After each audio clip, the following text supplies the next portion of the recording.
Hello friends, welcome to சன்வின் kitchen. இன்னைக்கு நம்ம கிச்சனில் கேரளா ஸ்பெஷல் அவல் மில்க் எப்படி செய்யலான்னு வாங்க பார்க்கலாம். ஒரு பாத்திரத்தை சூடு பண்ணி அதில் 1 டீஸ்பூன் அளவுக்கு நெய் சேர்த்துக்கோங்க. நெய் நல்லா சூடானதுக்கப்புறம் இதில் 1/2 கப் அளவுக்கு அவல் சேர்த்து நல்லா வறுத்துக்கோங்க. ஒரு 5 நிமிஷம் லோ ஃப்ளேமில் வச்சு வறுத்துக்கோங்க. இதை நீங்கள் எண்ணெயில் பொரிச்சு கூட சேர்த்துக்கலாம்.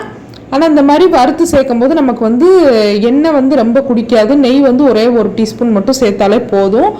இப்போ நல்லா வறுத்ததுக்கப்புறம் இதை ஒரு மிக்சிங் பவுலுக்கு அப்படியே மாற்றிடுங்க. மாற்றிட்டு இதில் ஒரு 2 கைப்பிடி அளவுக்கு வேர்க்கடலை சேர்த்துட்டு ஒரு 5 நிமிஷம் லோ ஃப்ளேமில் வச்சு நல்லா வறுத்து எடுத்துக்கோங்க.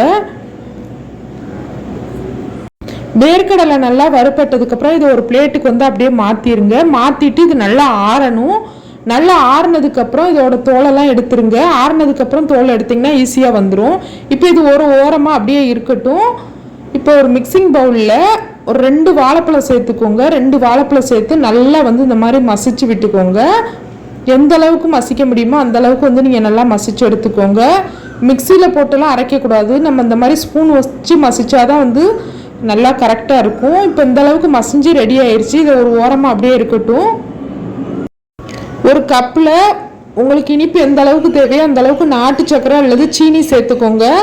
சேர்த்துட்டு இதில் ஒரு 3 டம்ளர் அளவுக்கு நல்லா சில்லுன்னு இருக்க பால் சேர்த்துக்கோங்க. நல்லா காய்ச்சி ஆற வச்சு ஃப்ரிட்ஜில் வச்சு எடுத்த பால் தான் சேர்த்துருக்கேன். சேர்த்துட்டு இந்த சக்கரை கரையிற அளவுக்கு நல்லா மிக்ஸ் பண்ணி விட்டுக்கோங்க. உங்களுக்கு இனிப்பு எந்த அளவுக்கு தேவையோ அந்த அளவுக்கு நீங்கள் சேர்த்துக்கோங்க. இப்போ மிக்ஸ் பண்ண பாலும் ஒரு ஓரமாக இருக்கட்டும். எல்லாமே ரெடியாக இருக்குது. இப்போ நம்ம அவல் மில்க் ரெடி பண்ணிடலாம். இப்போ ஒரு 2 கிளாஸ் எடுத்து வச்சுட்டு அதில் நம்ம ரெடி பண்ணி வச்சுருக்க வாழைப்பழத்தை கொஞ்சமாக சேர்த்துட்டு அதுக்கு மேலேயே கொஞ்சமாக நம்ம பொரிச்சு வச்சுருக்க அவளையும் சேர்த்துக்கோங்க. நீங்கள் உங்களுக்கு எந்த அளவுக்கு வேணுமோ அந்த அளவுக்கு சேர்த்துக்கோங்க. அதிகமாக சேர்க்கும் போது டேஸ்ட் ரொம்ப நல்லாயிருக்கும். இப்போ இதில் நம்ம ரெடி பண்ணி வச்சுருக்க பாலை சேர்த்துக்கோங்க. நல்லா சில்லுன்னு இருக்க பால் சேர்த்தா நல்லாயிருக்கும். சேர்த்துட்டு இதுக்கு மேலே இன்னும் கொஞ்சம் நீங்கள் அவல் சேர்த்துக்கோங்க. இப்போ இதுக்கு மேலேயே நம்ம வறுத்து வச்சுருக்க வேர்க்கடலையை கொஞ்சமாக சேர்த்துக்கோங்க. சேர்த்துட்டு நல்லா மிக்ஸ் பண்ணி விட்டீங்க அப்படின்னா கேரளா ஸ்பெஷல் அவல் மில்க் சூப்பராக ரெடி ஆயிரும். ரொம்ப சிம்பிளான ரெசிபி தான். இந்த சம்மருக்கு இது குடிக்கிறதுக்கு அவ்வளோ டேஸ்ட்டாக இருக்கும். கண்டிப்பாக நீங்களும் உங்கள் வீட்டில் இதை ட்ரை பண்ணி பார்த்துட்டு எப்படி இருந்துச்சுன்னு சொல்லுங்கள். இந்த வீடியோ பிடிச்சிச்சின்னா இந்த வீடியோக்கு லைக் பண்ணிக்கோங்க. என்னோட சேனல் சப்ஸ்கிரைப் பண்ணிக்கோங்க. தேங்க்யூ.